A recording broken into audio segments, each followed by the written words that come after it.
Hi friends, तर आज मी तुम्हाला सांगणार होते आणि कालच्या म्हणजेच परवा दिवशीच्या काल मला व्हिडिओ टाकणं झालं नाही आणि मी परवा दिवशीच्या व्हिडिओमध्ये बोलली होती की आज मी सांगणार आहे मी धंद्यामध्ये कशी उतरले. आणि मराठी असं म्हणलं जातं की मराठी माणूस हा धंदा करू शकत नाही आहे, पण मी करून दाखवलेला आहे. पण आपण ही थोडीशी डेअरिंग ठेवली पाहिजे आणि केली पाहिजे, कारण डेअरिंग केल्याशिवाय काहीच होत नाही. मेन आपल्या माणसांचं कसं आहे माहिती आहे का, आपले माणसं का मराठी माणूस धंद्यामध्ये का उतरत नाही आहे, म्हणजे त्याला ना तोटा झालेला सहन होत नाही आहे. एक रिस्क घेऊन बघायला पाहिजे थोडीशी.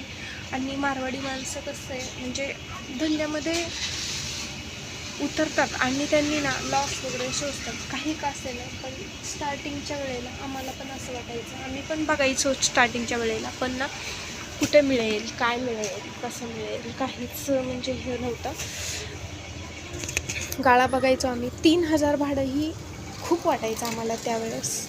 खूप खूप म्हणजे खूप वाटायचं 3000 भाडं. पण आज मी 16,000 रुपये भाडं भरून माझा धंदा टाकलेला आहे. आणि हे बघा, पाहू शकता तुम्ही, कितीही थोडंसं सोशिक व्हायला पाहिजे आणि थोडंसं धंद्यामध्ये उतरताना आपला लॉस तरी होणार आहे किंवा आपला फायदा तरी होणार आहे, दोन्हीपैकी एक होणार आहे, हे बघून आपण धंद्यामध्ये उतरलं पाहिजे.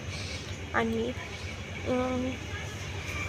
एवढं काही हे नाही आहे, पण स्टार्टिंगला ना मी म्हणजे असं जास्त काहीच गुंतवलेलं नव्हतं.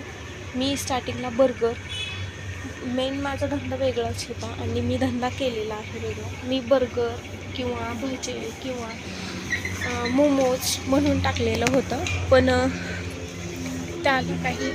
पण इथं ना मेसचा डब्बा 50 रुपयामध्ये असल्यामुळं इथं जास्त खाल्लं जात नव्हतं. म्हणजे एवढ्या महागाचा बर्गर, 60-70 रुपयाचा बर्गर, मोमोज प्लेट घेऊन खात नव्हते. आणि शिकाऊ मुलं होते, जास्त कधीतरी गिऱ्हाईक यायचं असं नव्हतं की येत नव्हतं, पण जास्त म्हणजे त्याच्यामध्ये परवडत नव्हतं. म्हणून मग मी त्याच्यासोबतच आईस्क्रीमचा फ्रीज पण घेतलेला होता आम्ही, आणि कोल्ड्रिंक पण चालू केलेल्या होत्या. पण आईस्क्रीम जायची, परवडायचं आईस्क्रीम कोल्ड्रिंकमध्ये. मग हळूहळू वेगळं दूध विचारायला यायचे, म्हणजे एक कॉलेज एरिया असल्यामुळं ना जे कमी काही पडतं आहे ना ते सगळं विचारायला यायचे. आणि म्हणून मग मी थोडं करून वाढवायला लागली. आणि वाढवायच्या नंतर मग हळूहळू आम्ही एक वस्तू वाढवत गेलो. म्हणजे आज काय विचारायला आलं तर आज दूध, दही, पनीर, श्रीखंड, लस्सी वगैरे हे ते सगळे प्रोडक्ट ठेवायला लागलो आम्ही. आणि मग हळूहळू कॉलेजचं मुलं असल्यामुळं हे छोटे निरमा म्हणा, कम्फर्ट म्हणा, हे ते म्हणजे ज्या मुलांना वस्तू लागतात त्या विचारायला यायचे. तेल म्हणा, पावडरचा डब्बा म्हणा. मग हळूहळू ब्रश म्हणा, कोलगेट म्हणा, हे म्हणा, सगळं हळूहळू ठेवत गेले. आणि माझं दुकान कधी वाढलं हे मलाही कळलं नाही. आणि मी 1 वर्षभर त्यात गुंतवत गेले. म्हणजे काही मला नफा म्हणलं तर काही वर्षभर मी बघितलंच नाही. भाडं माझे मिस्टर भरायचे 1 वर्षभर. नुसतं आम्ही सामान घ्यायचं, सामान वाढवलं. आज हे कमी आहे, ते कमी आहे, ते कमी आहे, हे कमी आहे. म्हणजे जे गिऱ्हाईक विचारायला यायचं मी ते ठेवायला सुरुवात झाली. आणि मग आम्ही स्टार्टिंगला फक्त हा काउंटर, हे फ्रीज, हा काउंटर आणि हे फ्रीज म्हणजे असंच घेतलेलं होतं, जास्त काही नव्हतं. मग हळूहळू मग हे थोडं काचं हे ते आणून थोडंसं फर्निचर करून घ्यायला लागलो. मग हे केलं, मग मसाले वगैरे वाढवायला लागलो. हळूहळू गिऱ्हाईक वाढत गेलं आणि मग चालू झालं आमचं व्यवस्थित दुकान. त्याच्यामुळं असं नाही म्हणून चालतं की मराठी माणसानं पण धंदा केला पाहिजे आणि धंद्यामध्ये पण उतरलं पाहिजे. हे बघा, पाहू शकता तुम्ही, इथले आईस्क्रीम संपलेले आहेत तरी मागच्या फ्रीजला मी स्टोअर करते. बघू शकते तुम्ही, इथं पण आहे.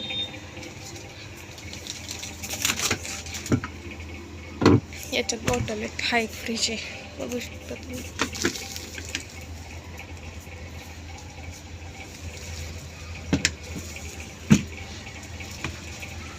एक्स्ट्राचा आहे. आणि हा सुद्धा घरातला फ्रीजसुद्धा हा पण उपयोगाला आणलेला आहे, कारण कॅडबरीचा फ्रीज नव्हता दिलेला आम्हाला.